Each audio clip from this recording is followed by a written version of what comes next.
The price of silver is so high right now that many beautiful antique silver pieces are getting destroyed and melted. So I'm going to go over a few examples today of some items that I will probably melt and some other examples that I would say don't melt. So first, I'm going to start off with this Mexican piece. So this is a silver piece, centerpiece, and this piece is over $2,000 in metal.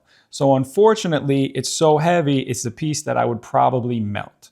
Over here, these pieces are over 150 years old. They're Austro-Hungarian pieces, and they have a hallmark that shows that. These pieces are over $1,000, closer to $1,200 in silver.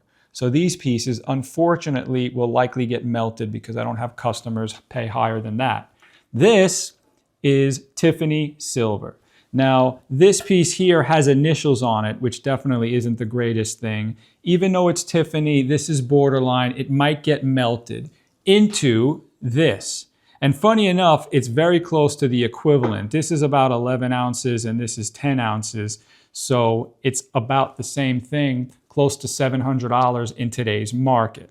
Now this over here is an old cigarette or cigar holder. Now this is $400 in silver. So this piece, unfortunately, we don't have smokers like we used to, so this piece will likely be melted.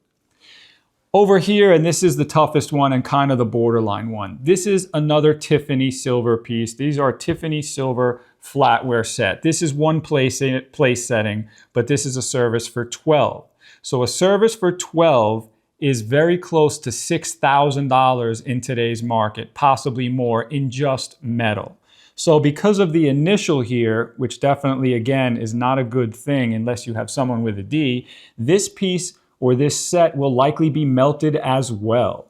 Now, if you're gonna melt this and you have to tell your parent or grandparent, it might be a better idea just to give them the $6,000 plus rather than to tell them it would get melted, because it might hurt their feelings a little bit. But of course, that's up to you when you tell them. Now, over here, we're gonna go over a few exceptions to the rule. This over here is Russian silver enamel. So usually on these pieces, you're going to see an 84 hallmark, and that is a good sign that it's 19th century Russian.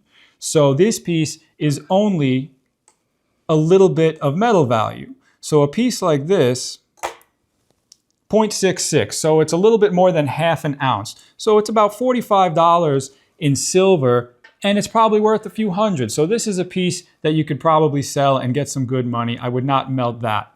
Same thing with this. Any pieces that are going to be a little bit on the lighter side that you could probably get more for without melting it. This piece is probably $100 to $200 and it's only about $75 in metal. This over here is another Tiffany piece, but because it's so light, again, a half ounce, it might be better to keep this piece and not melt it.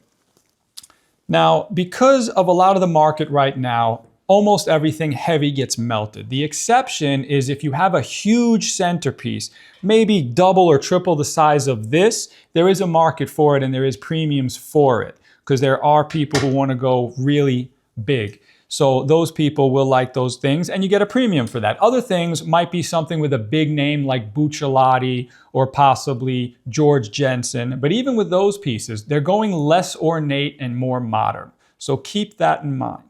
And I want to be clear, I don't love melting these things. It kind of is tough. I'm an antique dealer first. However, with silver prices so high, it's very hard to sell these things for a premium.